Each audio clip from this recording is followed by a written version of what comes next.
So it was announced a couple days ago that James Gunn, the director of the Suicide Squad, the Peacemaker, also the writer, as well as the man behind Guardians of the Galaxy, the three movies in the upcoming Christmas special for the MCU, is now going to be in charge of DC as the head of creative. Now, James Gunn is somebody who I've respected for many years, even before he started doing Guardians of the Galaxy, because he worked with Lloyd Kaufman in the Tromaverse, and he wrote Tromeo and Juliet and several other Troma films. The dude has a knack for writing really funny comedy. He's kind of a quirky, weird guy in some ways. I mean, if you don't believe me, look at his old tweets. His sense of humor is kind of wacky. And by the way, when I say look at his old tweets, I'm not saying this to like cancel him because everybody here knows I hate that kind of bullshit. I'm saying it so you can see like how weird his sense of humor is. But let's be honest, a lot of us make weird jokes too behind the scenes that aren't politically correct. Everybody knows that. It's just how the world is. James Gunn, though, is really like the antithesis of what your traditional creative is. He does things that are kind of off the wall. Now, ultimately, though, him being a choice to lead DC is a bit weird on the surface because, like I said, he did the Suicide Squad, which I enjoyed, and Peacemaker, which I also enjoyed. But when it comes to doing more serious stuff, he might not have the reputation of doing so. However, I feel like it's in there because, you know, he did Guardians 2, which I thought was a really mature story, and I thought it was really well done. So the dude's a good writer. You know, that being said, he's not going to be writing every film, but he is going to sort of be like the Kevin Feige of the MCU. In fact, speaking of which, Kevin Feige came out himself and said that he's going to be first in line to watch the James Gunn DC universe because, you know, he worked with them. I mean, there's respect there. And when Guardians 3 comes out, that's going to be the final project that James Gunn has under Marvel for the time being.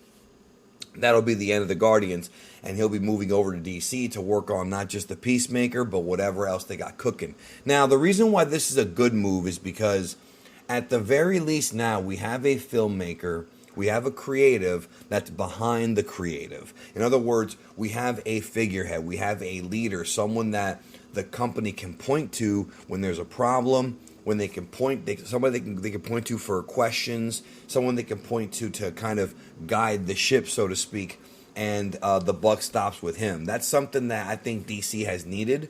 I think that Zack Snyder sort of filled that role as a executive producer back, you know, in the early days of the DCEU, but then after Batman v Superman came out, which I still contend was not a good movie, even the extended cut wasn't good, but I love the Snyder cut.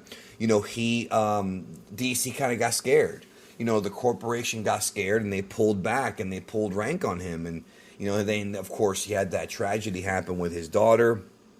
Joss Whedon was brought in to finish the movie and change up some things, and we got what we got.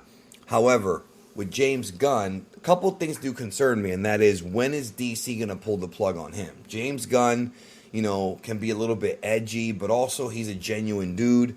But we're talking about a corporation here. We're talking about a corporation. I've talked about this many times, not just here on World of Geekdom, but on Geekdom 101 when talking about Toei and Dragon Ball and Shueisha, that whenever a brand, a company is, or a brand that sort of started like with creatives, whenever it gets into the hands of corporates, that's when you have things like pushing a political agenda. That's when you have things like, you know, changes of direction. That's when you have things like the sequel trilogy that had no plan to begin with. What we need from James Gunn is somebody who knows the characters and somebody who knows, you know, which direction to go to and to point the DCEU in a direction. Back in the day, the direction was the Justice League movie. That came and went. Now we're building this sort of Shazam universe with Shazam, Shazam 2, and Black Adam. We've also got the Peacemaker stuff going on with the Suicide Squad. Amanda Waller's all over the place. We've got Henry Cavill back now as Superman, and the talk of Man of Steel 2 is legitimate, even though it's unfortunate that Snyder won't direct that one because Man of Steel was kind of his vision.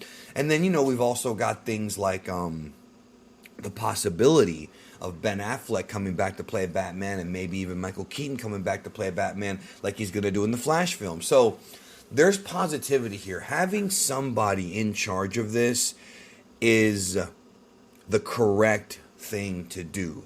But of course, the corporation might not see it as such. And I do feel like they need to really scale back and let the man do his job, because I can't stand when companies hire somebody for a job, but then they try to undermine that person. Like, dude, you hired me. Like, you hired me because you wanted me to help with your brand, with your creative, with your direction, but you're going to go and undermine me. That's kind of somewhat what happened to Snyder, even though there were other circumstances.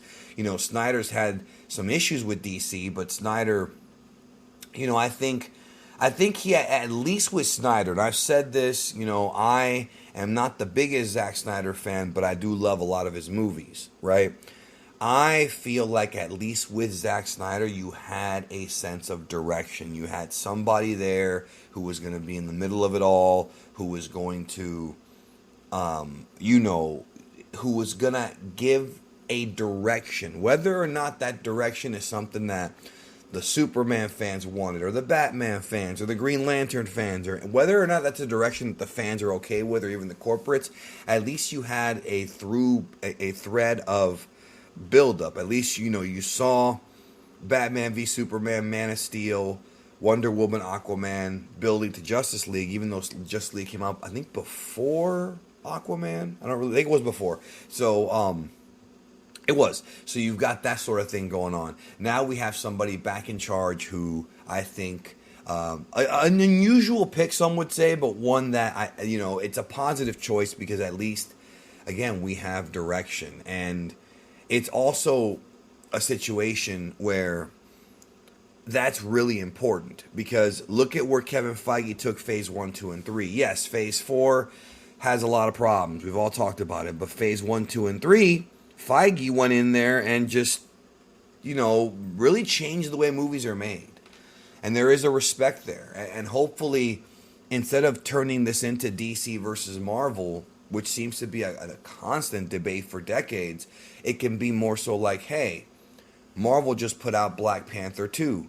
Hey, DC just put out The Batman 2 or whatever, Green Lantern. And maybe we can go to these movie theaters and see these movies and enjoy them from both companies. They're not all going to be smashes. You got to go into it knowing that they're not all going to be Avengers Endgame. They're not.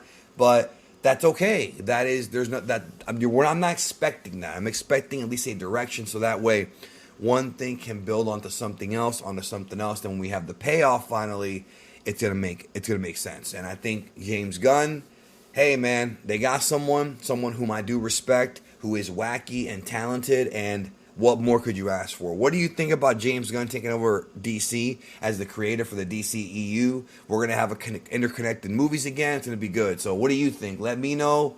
Take care. I'll talk to y'all real soon.